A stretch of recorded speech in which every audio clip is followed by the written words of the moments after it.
everyone. Welcome to the Revenue Insiders. We are here today with someone from across the pond. We've had a few guests lately on the episode from the UK, so we're excited to Gearoid here to the podcast. He comes from SalesPipeline, which is a company that really helps smaller startups founders go from founder-led sales to a full sales team, go-to-market team. So I think it's a really interesting conversation. I'm excited to learn more from you. Welcome to the podcast. Thank you. Lovely to be here. Let's kick off with a little bit about you. I'd love to understand a little bit about SalesPipeline, but really like where you came from in your journey and how you ended up starting this company. Yeah, so I kind of fell into sales. It's probably a trope that I've told many times now, but it wasn't this thing that when I was in school I planned on doing. But throughout my career, I kind of was studying engineering. I went into more technical led sales and just found a bit of a home in it. But I was very lucky early on in my career to get to work for big enterprise companies. The second sales job I ever had was for a huge enterprise company, and I learned so much so quickly being surrounded by other salespeople, especially at many levels, older, younger, same age as me, doing the same job and different jobs. I didn't know how many sales titles there were. Like, God, it can be crazy at that level. And I loved it. And it was really, really good. And I worked in that for nearly 8 years, just progressing along. I've worked every single role in sales from SDR the whole way up to be maybe more like key account manager and region manager. And it was great. And then I went out to work for my first small business, and I was astounded by what I found about how much more difficult it was. And like, it really started to ring in my ear, those old things you'd hear about: 70% of sales roles don't last over 18 months, or 80% of startups, or whatever the number is these days, don't make it. And I saw why. It was way, way harder. And I saw people really struggling to do what I considered were basic things when you were selling from behind a brand, when you had a big team of people supporting you. And we struggled through that first engagement, and I thought, okay, when I start my business, which I'd had in my mind for a while, this is exactly what we're going to fix. So what we essentially do is we hire, train, and manage sales and marketing teams on behalf of small companies, but we also build all of the systems and know-how that they need to run it smoothly. So we're really trying to bring that enterprise sales mindset and knowledge and dilute it down to where it fits that small to medium sized business. Like, in essence, we often say we help 7-figure companies become 8-figure companies, and quickly. That's really great. One of the things that I'm curious if you've run into or seen is how founders get to the stage of realizing they're ready for a sales team. Is it something you're actively putting in front of people's faces to help them understand the problem, or do you get a lot of people reaching out and they've realized they've met the end of their capability? It very much 50-50. I think sometimes I found some of the business we've gotten is by networking, and I'm explaining what I do to someone, and then they're realizing that that person is them. Like, they're sitting there being like, yeah, I find that hard, and yeah, I am having problems with this. But then 50% of people know. And I think what we see time and time again, whether it's us reaching out or people reaching out to us, because obviously sales is in the name, right? We do an awful lot of outreach as well, is other parts of the business are starting to slip. And almost it becomes founders clinging on to sales because they know how to do it. And my big thing is like, let me take this burden, let me run it in a way that's now scalable, because a lot of the time the way founders sell isn't scalable anyway. Like, your sales reps, especially SDRs, they're not going to be able to speak from the place of experience a founder is. So there's some remapping to be done. And you can focus on whatever else you need to really scale this business up. And a lot of the time that's actually hiring in other places too. But it's very 50-50. We've grown organically bigger than we thought we would, and then we scaled up to do that, and then we could take on more people, so we started more outreach. And it's been a great journey, because at the start I thought it would be smaller than it is, and it turns out it's just as big a problem as I thought it was. A lot of people can scale a business to a certain level, and then they just can't do that transition into, okay, here's a team that can be scaled time and time again to meet my real goals, which are to excel to whatever level after that, which I think 90% of founders want. Yeah, I think that they do. And there's two things I've seen in several like founder conversations, and I've been on the other end of like I'm the person being pitched to. I'm the buyer in a lot of scenarios. And I find that the founder wants to be involved because they know their product best. Like, they know how to sell every aspect of it, and they manage anyone else they bring in at first to because they don't like the way that they talk about the product or skip over certain features.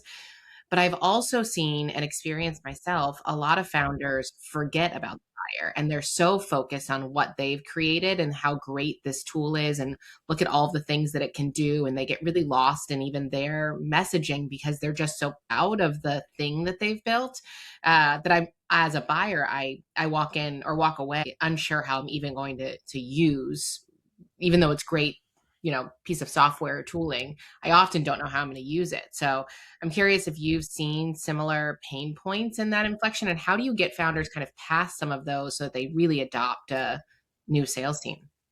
Yeah, one, you're going to read me into the, this is going to be the title of my book, I think, because I say it so often. It's like, it's about how and why people buy. It's Hmm. not about your product. And a lot of it is hard truths I have to give founders sometimes, where like it's a very old sales lesson you learn if you're ever a salesperson in a big organization. You don't sell features and benefits, and that's what 90% of founders are doing. But it's about framing. And like, here's the thing: we can't work with every founder, because if they can't get their head around what we're trying to do and allow us to do it, then it's just a frictionless relationship for them and us. Yeah. So there is that piece at the start where we're having these conversations, we're discussing what this would look like, how it would be different. But in essence, I think the main message I give to founders like that is, if you like the product that much, then that's what you should do. Maybe that's where your core focus is, in pushing features and benefits, in pushing the next module. And we're going to get you a lot more feedback than you can get yourself. More importantly, we're going to hear it.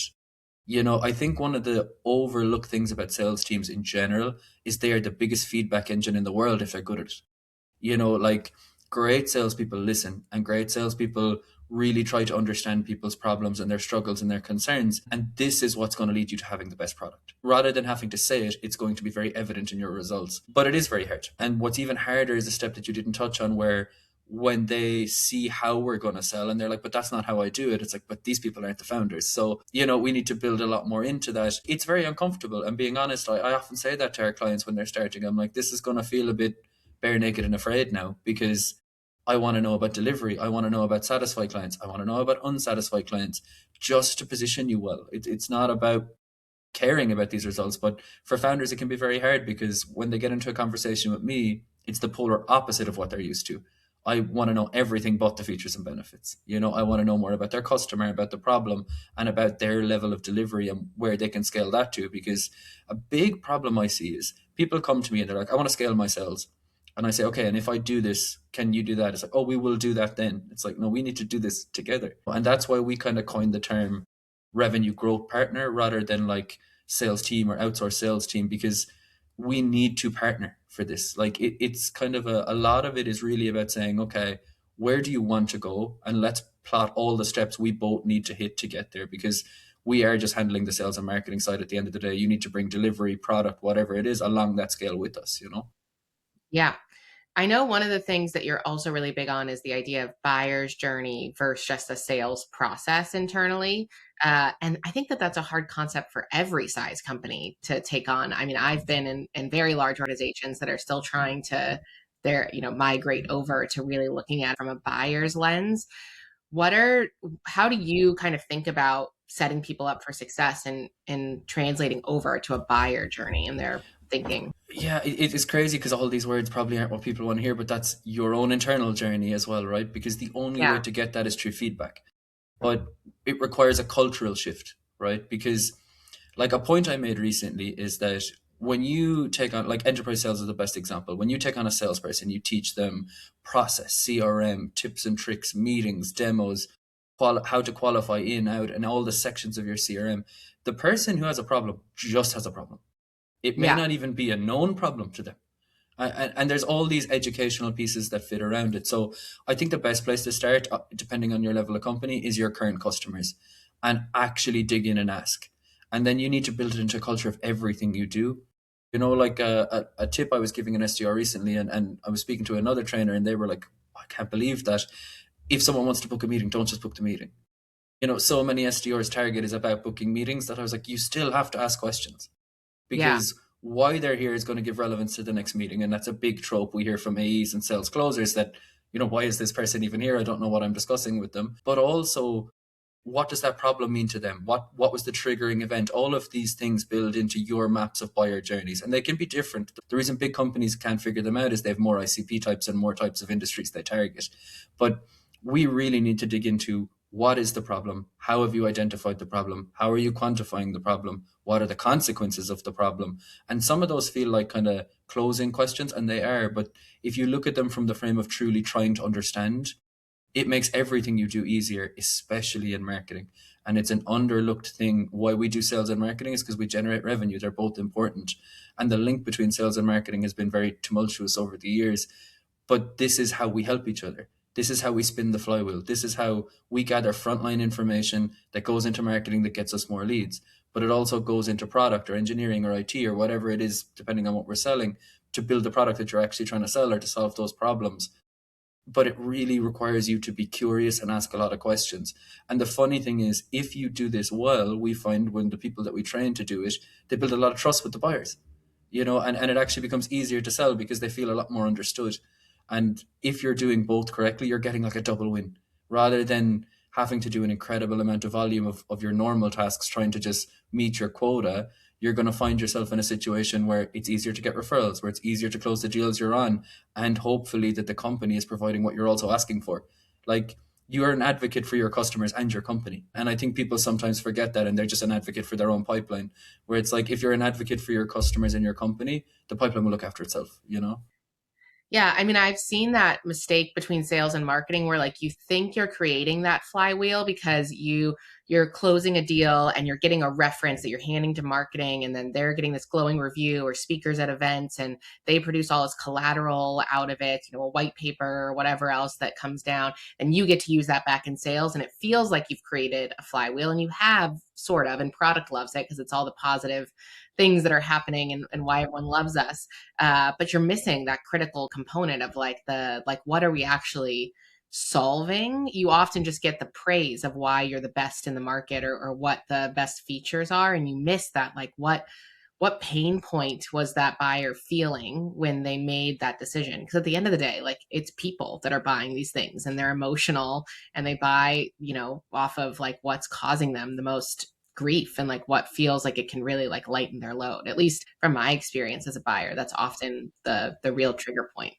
Yeah, it's something we try to always say as well, is that like there's two people buying from you. There's the company you're selling to, and then there's the buyers, right? And Hmm. and if there's multiple buyers, which there is in most big deals now, I think we've gone back to overcomplicating the buying process.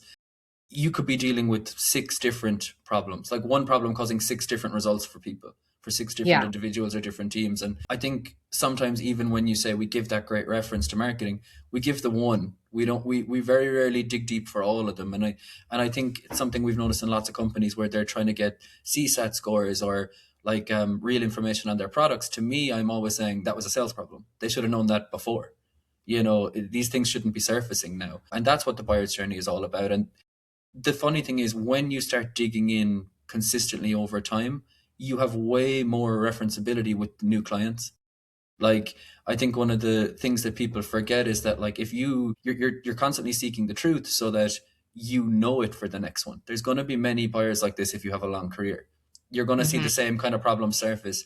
You're going to have better language use around it. You're going to be able to dig in deeper, and all of those fall into the trust bucket. It's just going to make you a much better salesperson. It's going to generate more revenue and hopefully help the company, which I think sometimes in sales we forget that we are a big part of a company, and we have a lot of things that we can do impactfully beyond just getting the revenue. And it will benefit us both. I love what you said in the middle of that, which is there are, six different buyers in most cases, especially when you're selling like above a mid-market size company with six different pain points. And it made me think about, like, we often, and I've been in roles where you're really focused on like a procurement pain, like we can consolidate multiple tools.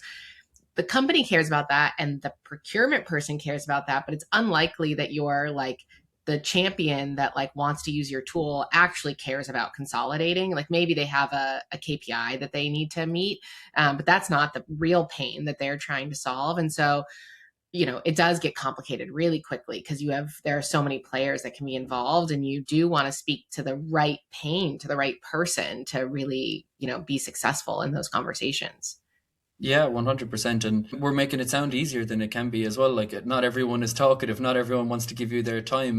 And like, if we go beyond that, what are all the tips and tricks to get into those kind of situations? We have millions, but one of the easiest ones is educational pieces. Like, something I've said on probably 100 podcasts, and anyone who listens to me is going to be very sick of me hearing this. Most of the money you're looking for is in the accounts you've already sold. There's Yeah. just people in those accounts who don't know you're the person who solves it, or your tool is the tool that solves it, or your company is the service that solves it. And I think that's the reality for everyone, but we're all new logo obsessed. Yeah. Oh, yes. We had a podcast with Alex Raymond. The episode aired a few months before this one will, where he talked about exactly that. Like when you look at like where your dollars come from, everyone is they're so focused on getting new logos in the door and abandon their existing customers. And that's where your revenue actually sits today. So I know you're not the only one on podcast saying it 100 times over. Yeah, and it's funny because when we see it massively with founders as well, where like this isn't even my role, but I'm forced to do it, where we don't have to serve more markets. Like we found a perfect market, we're serving it really well. We could serve the other 90% of this market before we try building something completely new. But Yeah. same mind frame with founders, it's like more markets, more verticals, more. We don't need to do that. And I think a lot of the time there's like an educational piece we all need of like what makes big businesses great is often how focused they are. Like they Mhm. might be very big in size, but they focus on specific problems and they're really good at solving them. Whereas I think for founders, same as like we're new logo obsessed in sales right now, founders are new vertical obsessed, you know, and it's like we really should just master one thing, you know, at least to start. I've noticed in the age of AI, I've had a few like, advisory style conversations with some startups and, we're at a point where the tool can do everything. It can do anything. And what they've put together is this like laundry list of slides of like all the things it can each do. It can summarize all this information or it can go and tell you this. But it's so unfocused. That's been consistently the feedback that I've given is you don't have a pain point. Like I don't know what I'm solving for and you haven't focused to like an ICP, a persona. Like there's just when you can do everything, no one knows what to do with you right now. And I think AI is really exploding that problem for founders because it's the AI can once you have it and you've built something, it really can do anything. Yeah, and there's so many AI, so many sides to the AI problem because in my business in sales, there is so many use cases where it's changing the game. Like reporting. Like for example, we have many clients. We have to report to all of them every week. They want to see different things. Our ability to build the cleanest dashboards I've ever seen, as opposed to what we're used to in CRMs, it's amazing. It takes seconds and they're beautiful and they're accurate. I love it. But then when I talk to people, people are constantly asking me about AI SDRs, and I'm like, dream on. We're talking, you're not using it to report, but you're going to use it to make phone calls. Like it has so many purposes for SDRs. It has so many purposes for lead gathering and getting more information and loads of small level automations, which you could go through a different time. But it's not going to replace SDRs anytime soon. And the point I always try to make to them is in my generation, spam emails were the easiest thing to spot in the world, but my parents couldn't see them. And my parents would click on them and I never would. AI outreach is becoming the exact same. I can read it from a mile away. I can see the 3 day cadences. Some days on my LinkedIn, I get three intro messages from three different people, and I'm like, okay, in 3 days, I'm going to get the follow up for the three of them, and they come at the same minute. And honestly, we're only making everyone's life harder. And I think one of like the pieces that I'm going to speak about with AI, if very briefly, is there's a million use cases. You should really dig in, find companies who are specialists, but stop trying to cheat. There's things about it that it can't just make easier for you. Yes, getting new leads is hard, and it's always going to be hard, whether you have an AI tool or not. So like I really wish people would focus on the low hanging fruit, like in every system where like there's so many tasks you should automate before Yeah. you jump to sales or marketing. hmm I'm curious if you see them as like AI agents as almost a competitor to what you do. I would imagine a lot of founders that are very like tech forward are kind of like their first thought is to buy a new tool that can help them do this. Not really competitors, but like because I think at the point that you'd pick that our service and what you're trying to do have separated massively. But I think it's a lot of noise, and being honest, I don't like it very much, specifically because we get so much business from I tried it and everything is in an awful way now and whatever. And being honest, the people who are buying it majority wise are kind of being taken advantage of with it. There are people without the teams that don't have the huge money. You're not talking about Google buying this. Yeah. and like you look at the big AI companies hiring, and they're hiring for sales roles all over the world, but yet it's individual founders, it's small businesses. Don't get me wrong, there is good things an AI SDR can do, but Sure. if it's you're relying on it, I just feel that they're never going to get what they're promised from it. An Yeah. AI enabled SDR, a person and the tool, oh wow, you could do a lot. You could probably do the work of 5 people, and that's great. But I just feel like the marketplace for it will just constantly shrink because it's being pitched as something it's not. It's actually a really good product, in my opinion, but it belongs in the hands of salespeople, not Yeah. randomly embedded in businesses. I think one of the biggest mistakes I see with AI right now in the broader sales process, and I would imagine that this is magnified in these like founder and sales companies that you're interacting with, is when you don't have a working process in place, you can't actually have an AI do anything for you. If your process doesn't exist or it's broken or it's often the problem. And AI is great when you have a functioning process that has like very clear outcomes where you can stick it exactly where you need it to go. Do you do a lot of building of like sales process in general when you come into these accounts? Yeah, every time. And we actually make it a requirement because what one person considers a sales process and another can be completely different, right? I think for us, the reason we always do this in the first week that we work with anybody, you have to spend a couple hours with me and just answer my questions. And then we write them a full sales playbook. We add to it over time, we make it a lot better, but like a documented version of the process. The reason being, one, they're going to need it. They're going to need it for scale, but it also helps them finally realize they don't have one, because sales process comes in many levels, right? And if you're talking about the best in the business versus founder-led sales, there's a ginormous gap. So we have to do it for absolutely everybody. And the predominant amount of accounts we work in, we actually run their sales team. So we know we're going to have to teach it to someone. And being honest, it's something that I'm kind of always preaching. You need to iterate, like, because in there, let's say we put sample outreach messages, sample emails, sample responses, and figure out their CRM. Things change. Like we always have to go back and A/B test on messaging, or something becomes more current, or whatever it is. But you need to get it on paper to even know that. And I think a lot of founders, sadly, when you say to them, "Do you have a process?" Yes. What is it? Kind of babble, and then where is it in my head? Yeah. Like that's not a process. Like I think by definition, it needs to be written down. Yeah. I'm interested to know, since your model is so interesting to me, because you like come in and you help run this, like you convince them that they need to migrate to sales and marketing, that that's an important function, and you help set it up and run it. Do do founders graduate from your program? Do companies graduate? And what does that transition look like as they start to like, grow into the 8+ figures of revenue? It goes many different ways. Some people we need to push away because they feel like we're a safety blanket now at a certain point, and I'm like, it's time to fly. Like we're kind of done. Some people can hire the staff that we put in for them internally, and then we'll help them. We'll like transition plan out. Okay, we'll hire a manager or VP of sales or director, whatever. It depends on the company type. And we'll get them trained up, and then we'll start helping them implement their ideas and let them out. Other companies, we kind of just boil it back to they still have the team from us because they like them, and they start hiring themselves alongside. Other companies want to stay with us. It really is a journey dependent on results and depending on your comfort, and then depending on your appetite to build it. Like for some of our longest term clients, and the ones I feel like I'm probably going to have forever, I hope they're not listening in this regard, they just don't want to learn anymore. They're like, okay, that's handled, that's working, we've grown. We asked them to grow, they grew again. We can add more salespeople pretty much.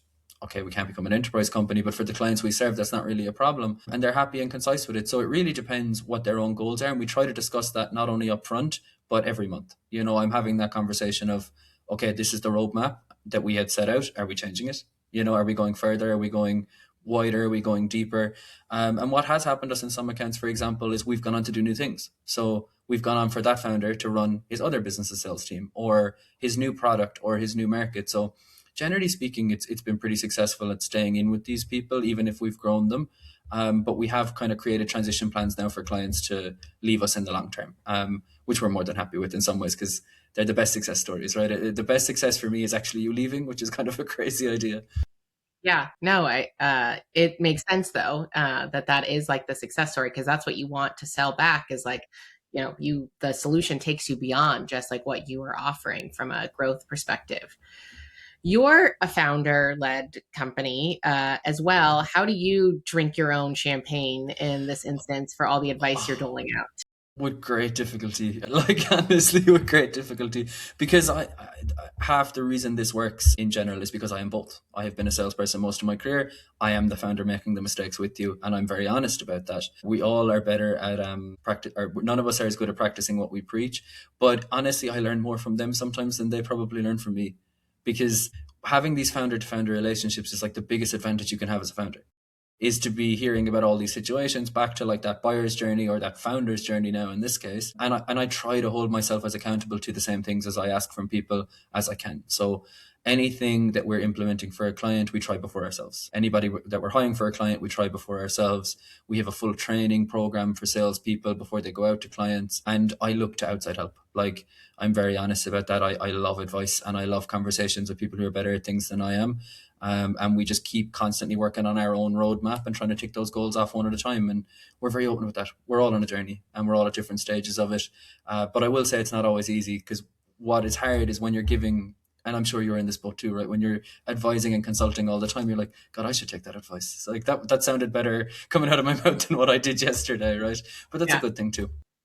Yeah, especially I just came out of corporate and I would have that moment all the time. We'd be on a podcast, we talk with a guest about like how you should be running account management or how you should be thinking about like, the sales process. And it's a great conversation. And then I swivel over to my day job and I'm like, really should be doing this over here, but you're just so bogged down in like all of the things that you need to execute, especially like now founder led. I mean, it's just Kelly and I running the Revenue Insiders, and so we find ourselves doing that a lot, where we know the right things and how you set things up and the structures and organization, and then we work ourselves into an overcomplicated rabbit hole somewhere else along the way. So it is definitely harder to do than it seems. Oh, 100%. And we at SalesPipeline have taken a big push towards people, and we probably took people on too early on purpose, knowing that it's how we would scale, but also that we have been through these journeys ourselves, with the core staff that I started this with, knowing that like it took us longer to get there than we thought. And if we're going to have really good sales teams, we're probably going to need people well in advance. If we're going to do marketing consulting, we need to be ahead of the curve. So we got a bit lucky in that regard, and it's helped filter down. So we do bake in a lot of time in SalesPipeline for advancement, because we also know that you can't be selling on behalf of other companies if you're not ahead of them. Yeah. So we do actually schedule the time to look at new growth ideas, try new tools. We spend a lot of money on new products and tools and sales to make sure we've used it before we advise it, because Yeah. today, as you mentioned earlier, like we meet new clients and they come up with 6 new names in sales. I remember when it was just HubSpot and Salesforce, like there was very little else, maybe Zoom Info and Apollo. Now there's Yeah. millions. So we are Yep. forcing ourselves to be self-reflective and to try these things. But it's, again, easier said than done a lot of the time. Yeah. Well, I mean, the flip side of that is you can start drowning in tools. I think we have far more than we probably need, but we can't seem to cut any of them, and our pipeline is smaller than yours even. So that there's two sides to that sword for sure. 100%. Well, this has been a great conversation. I'd love to wrap us up with asking you to leave us with a question to think about to help form a point of view around whether it's just sales process or founder-led sales. So something to take back and think about. I think it's the question, and I mentioned it earlier, like grab yourself a piece of paper and write down all the reasons about how and why people buy from you, and then be really honest, rootless with that. And then revisit that as your process, revisit that as your skills and your strengths, and revisit if it needs to be changed. Because that, I think, for me, is the exercise that tells you the most about where you are. Yeah, I think that that's great advice, and it's definitely something that Kelly and I need to go back and do. So I'll take notes. I think we would benefit from that as well. Well, thank you so much for the conversation today. Where can people find you if they want to connect with you and reach out after listening? Yeah, you can find me at SalesPipeline on LinkedIn, at Gearoid Cox on LinkedIn, or sales-pipeline.io. All right, sounds good. Thank you so much. Thank you so much, Tiffany. It's been a pleasure.